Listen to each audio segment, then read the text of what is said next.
zbog čega sam srećna dok u rukama držim biljku koja je sve samo neatraktivna i koja je usput polusuva. Pa razloga za osmeh ima više. Prvo, ovo je ašvaganda, jedna od najmoćnijih biljaka adaptogena i jedna od dve najvažnije biljke u ajurvedskoj medicini. Drugo, ona je, uspela da mi ovako mlada da seme, pa ću, ako bude bilo sreće, i naredne sezone imati ne jednu, već nekoliko ovakvih biljaka. I treće, ovo je biljka koja inače u našim uslovima ne može da opstane napolju. Znači, ona traži toplo mesto i obično kod nas ko je gaji je kao jednogodišnju vrstu. Međutim, ona je kod mene, prošla već pola zime, sada je februar i ona kreće da lista. Što je za mene više nego divna vest zbog toga što to znači da će još malo da sačeka, a onda ponovo ide u baštu gde će nastaviti da raste. Jer ono što je važno kod ove biljke pre svega je koren. On je lekovit i on se koristi za ojačavanje organizma, a pre svega za borbu protiv bilo koje vrste stresa. Izbliza čaure sa semenom izgledaju ovako. Sitne su, ali neverovatno podsjećaju svojom mrežastom strukturom spoljašnjosti na opne fizalisa. Fizalis je naravno neuporedivo veći, ali zato je ašvaganda vrlo slična oblikom ovog sitnog lampiona. A unutra opet sličnost, jer kao da je fizalis u minijaturi prebačen upravo na ovu biljku koju još nazivaju i indijski ženšen. Baš kao kod fizalisa, i ovo ovde nije seme, znači nije kao biber da je krupno seme u pitanju, već je plod koji u sebi sadrži mnoštvo sićušnih semenki. I to je ono što mene posebno raduje, jer to znači da neću imati nekoliko potencijalnih biljaka, već mnoštvo, zato što se u samo jednoj kapsuli nalazi na desetine ovih semenkica koje opet oblikom podsjećaju na seme papričice, na primjer. Što se tiče biljke iz same blizine, ona izgleda ovako, u ovoj fazi je prilično nežna, ali ću je ja orezati ovde upravo gde počinje ovaj deo sa čaurama semena. Tu ću je podmladiti i onda ovo vratiti ponovo na prohladno i suvo mesto. Znači, dominantni sadržaj u ovoj saksi je pesak. To je ono što voli ova biljka. Takođe, neophodno je potpuno isušiti između dva zalivanja i tako do proleća. I orezana i podmlađena sada izgleda daleko bolje. A ovo ovde, neuredno, će biti uskoro očišćeno i seme ostavljeno, pa ga uskoro sejem i pravim nove primjerke ove neverovatne biljke. Seme ašvagande je vrlo sitno i zahvaljujući tome ne ide duboko u zemlju, već blago posoljeno ovako po površini, a onda tek kojim milimetrom supstrata pokriveno. Sasvim malo supstrata odozgo, blago utisnuto prstima. Da bi seme niklo, neophodno mu je toplo i vlažno mesto i u tu svrhu sam u ovu sprej bocu usula vodu, a u nju ću dodati i nekoliko kapi 3% hidrogena.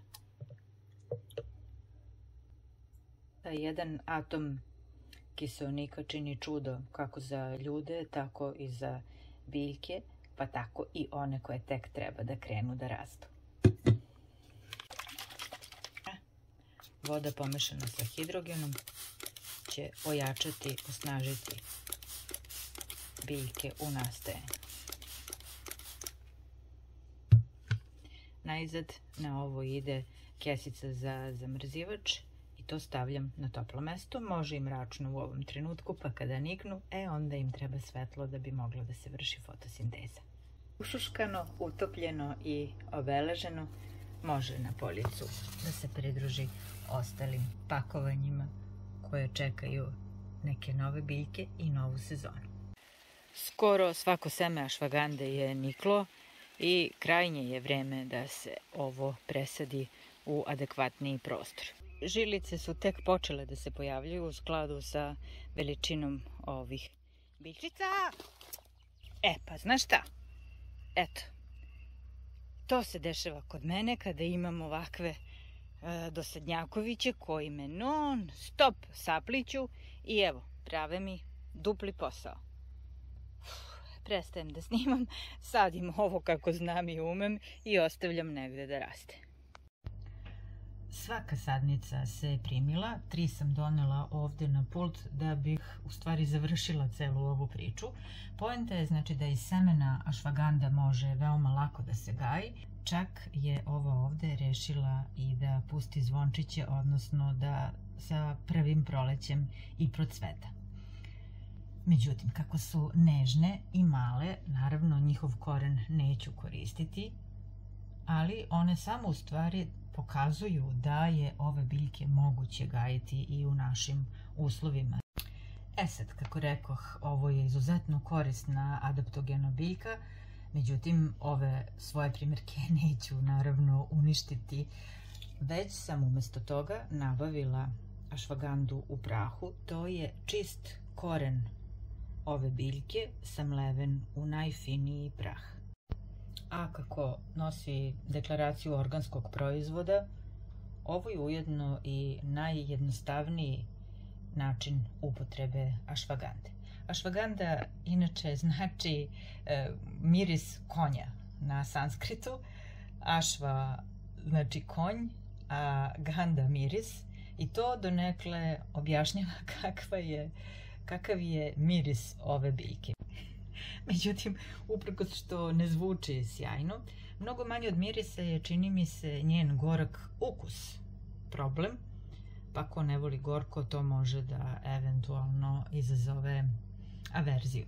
Ali kada se dobro iskombinuje i kada se uzme u obzir koliko je važna ova biljka, onda sve to pada u drugi plan i vrlo brzo se naviknemo na njen zaista karakterističan miris i ukus. Što se načina konzumiranja tiče, ašvaganda kao i drugi suplementi ovog tipa može da se konzumira sa vodom.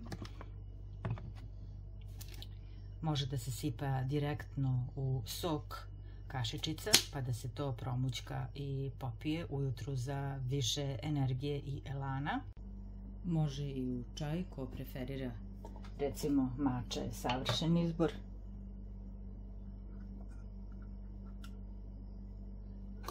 Na kašičicu mače, kašičica ašvagande,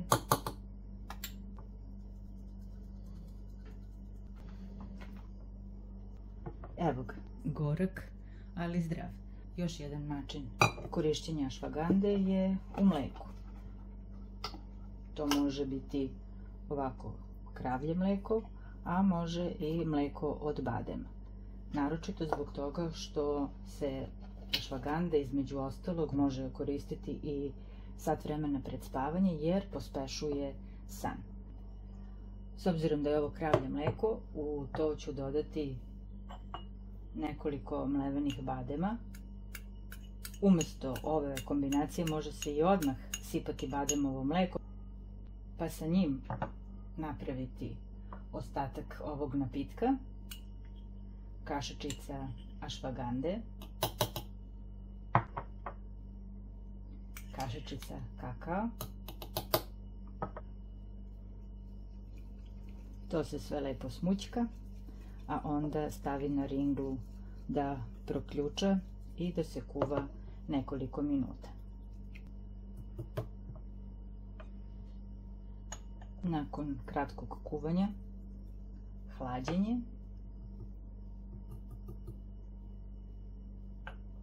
a onda i dodavanje poslednjeg sastojka, to jest kašičice meda.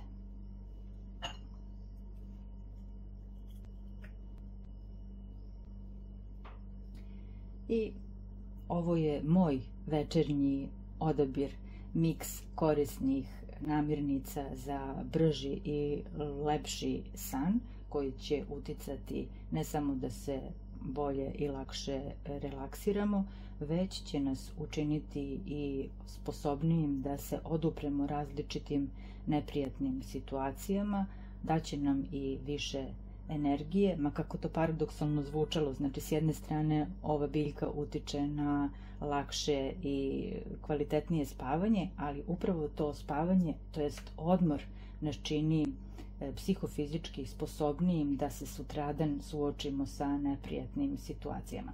Sve u svemu, izuzetno korisna biljka koja uz pomoć ostalih sastojaka može biti ne samo zdrava, već i daleko ukusnija.